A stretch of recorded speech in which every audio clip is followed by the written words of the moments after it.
Arvo Raudsepp kirjutab Arvo Sirendi kuueosalise dihhotoomia lugemise järel. Lugupeetavad, mõtelda on mõnus, eriti ahju peal esides. Seal kipuvad mõnikord pähe ka igavikulised mõtted, et kes ma olen, kas maailm on tegelikult olemas või ainult minu kujutluses. Kas Jumal saatus mängib pokkerit või viitlehte? Kas tõde või õigus? Ja veel ja veel ja veel. Enamasti need ulmad sinna paika jäävadki, sest elu on niigi nagu lill. Peale meid tuleb veeuputus ja kõik see tarkus teeb lõpuks lolliks või vähemasti ei tee õnnelikuks. Ja muudkui on tarvis teha ja teha ja vommilt alla ronida ka ei viitsi. Aga näe, on tegelasi, kes ei saa rahu, kes ei põlga valu ega vaeva ja kel pole kaotuse hirmu, kes kohe muidugi kuidagi ei saa raiuga või tükkideks. Iga tükk kisendab ikka edasi, kuni maailm on mõistetud ja ära seletatud. Iseendale eelkõige ja seejärel teistelegi veel. Ja Arvo Sirendi on üks selline. Miks ta seda teeb? Uudishimust, tegemise rõõmust, mängulustist, tahtmisest õndsaks saada? Keegi ei tea. Ma arvan, et ta ise ka päriselt ei tea. Kasu pärast igatahes mitte. Kõik õigused antakse neile, kes ohverdavad oma kallist aega tema mõtete lugemiseks. Kõik. Kuidas ta seda teeb? Tema on kunagi ammu pähe võtnud mõtte kogu maailm ja mõnda raamatusse kirjutada. Tegu nüüd tehtud ja kaheharuline inimaru ja mõtte hargnemine ehk binaarseid opositsioone ja muid dihhotoomiaid. Uus osa. Saku 2012 kuni 2018. See raamat on meil nüüd käes. Nagu 4 evangeeliumi ja paar peidetut lisaks ühes teises tähtsas raamatus.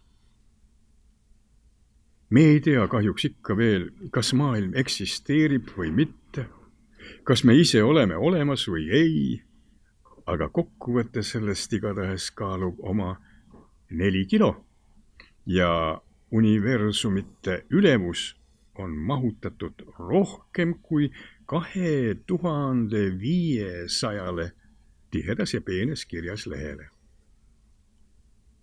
Sealjuures on küljendamistihedus, ökonoomsus ja sisu kontsentraat võrreldav aine oletatava olekuga enne suurt pauku. Arvo Sirendi on minu arust täheldanud, kogunud, ritta seadnud, mõtestanud ja esitanud kõikide aegade kõik suured ja vähem suured mõtted ja mõtlejad. Lisaks kõik asjad Bostonitest transcendentsuseni või vähemalt enamuse neist. Vähe sellest. Ta on kuidagi suutnud need Sirendi moodi omavahel haakuma, vastanduma ja välistama panna. See on hiigel töö tulemus ja peab olema nõudnud aastaid enam kui raamatute eneste kirjapanek. Sealjuures isegi entroopia peatumatu kasvu taustal. Oh ime, säilib kogu aeg mingi kord ja loogika. Ei kaldu võsa poole längu. Ei ole kandiline.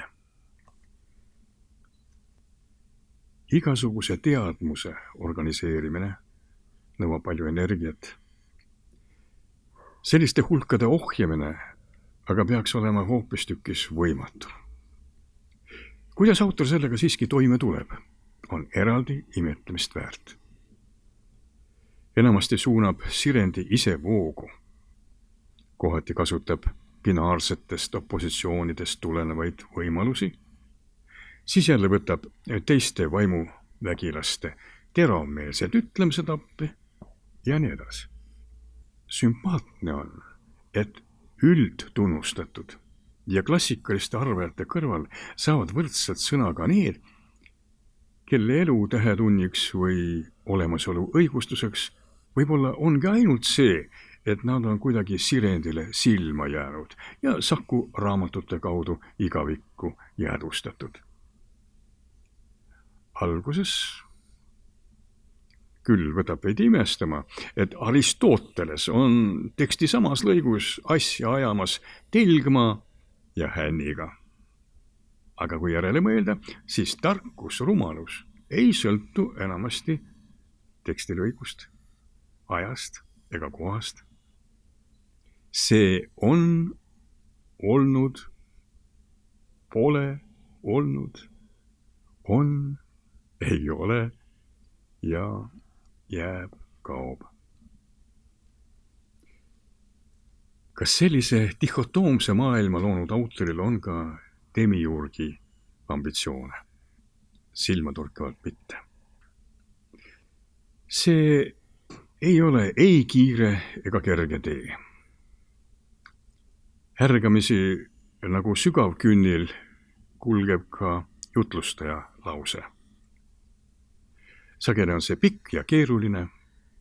Lugedes tabad end sellelt, et mõtte algus juba meelest läinud. Tammud kohal ja lõppu pole veel nähagi. Mis aga väga meeldib, et Sirendi on võtnud vaevaks teksti paljude keeruliste oskussõnade ja pealtnäha nii harjumusliku leksika süvatähendusi kaevata küll läbi kreeka, küll ladina, küll saksa ja inglise keele. Ja veel, et sageli mõttehiiglased formuleerivad sügavaid keerulisi mõtteid, kuid lihtsaid näiteid nende kinnitusteks ei viitsi raatsi oska tuua. Sirendi on ka siin sügavuti läinud. Seletavad näited on omaette väärtuseks. Need täiendavad, võimendavad, täpsustavad esitatud väiteid või siis hoopis naeruvääristavad ja lükkavad neid ümber. Mõnikord teevad nii seda kui teist korraga. Selge on, et autor hoolib lugejast ja tahab olla kindel, et viimane saaks aru, kui kummaliselt kaunis, kole ja või mitmepalgeline tühine on maailm, millest jutt. Raamatutel ei ole vist toimetajat, sellest on veidi kahju ja ei ole ka. Ei kujuta hästi ette, et keegi kõrvalt suudaks Sirendit mingitesse raamidesse suruda. Sellest katsest tuleks tüli ja pahandust ja ma arvan, et tulemus poleks oluliselt parem. Ei saa hõlmata hõlmamatut. Tuleb usaldada autori poolt esitatud fakte, aastaarve, tsiteerimisi, mõttekäike ja tõlgendusi. Teen seda kerge südamega. Sirendi on elanud ja ise toimetanud aegadel, kus valesti pandud koma eest alguses lasti lahti ja pärast pandi kinni. Fakt on talle tähtis. Selle tõlgendamine vaba. Ta loodab, et meie tänane armas kroonu Eesti pole veel Austria keisririik, kus istuma pandi mõtte eest, et pole olnud nii, et midagi pole olnud ja alati on olnud, et kuidagi olnud. Sirendi on teadmiste ja tarkuse usku optimist, pessimist, aga igal juhul mitte paduusklik. Teadmine üksi maailma üleval ei hoia. Viimase raamatu lõpuosas võtab ta põhjalikult lahata ajaloo üllameelsete idealistide mõtteid ja tegusid. Maailma ära parandamise asemel on nad toonud kaasa hukatust ja pisaraid.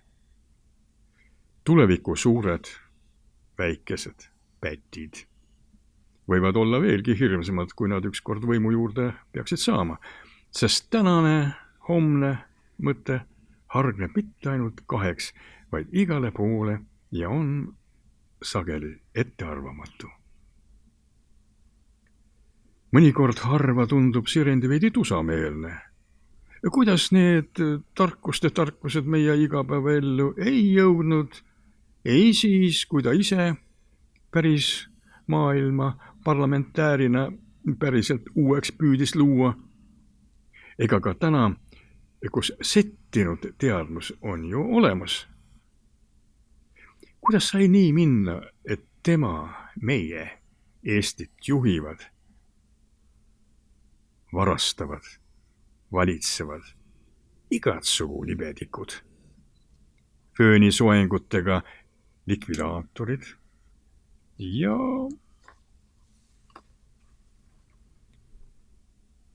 tõuparandajad Ameerikast. Kuidas ei taheta tarkust tunnistada? Ja miks on kasulik olla lihtsameelne, aga kaval? Siis tulevad talle toeks vanad head sõbrad Aristoteles ja Platon ja vahest ka Kant oma asjaga iseeneses. Ja alati teadmine, et talupoja tarkus on see kõikse suurem tarkus. Ja õige mees käib adra järel. Õhtuti sulg peos. Ta loodab sellele, et tema tekstile tekib uus väärtus siis, kui keegi seda loeb ja loominguliselt kaasa mõtleb. Uut väärtust tahab Sirendi luua ja loobki ja vana ka. Jõudu selleks talle. Peale selle, Sirendi on Vinski vend ja temaga maadlemine pole kerge. Soovitan kõigile, kes satuvad üksikule saarele ja võivad kaasa võtta ühe raamatu, kaaluge kaheharulist inimharu ja mitte hargnemist ehk binaarseid opositsioone ja muid dihotoomiaid. Igav teile ei hakka. Päästelaeva peletate eemale.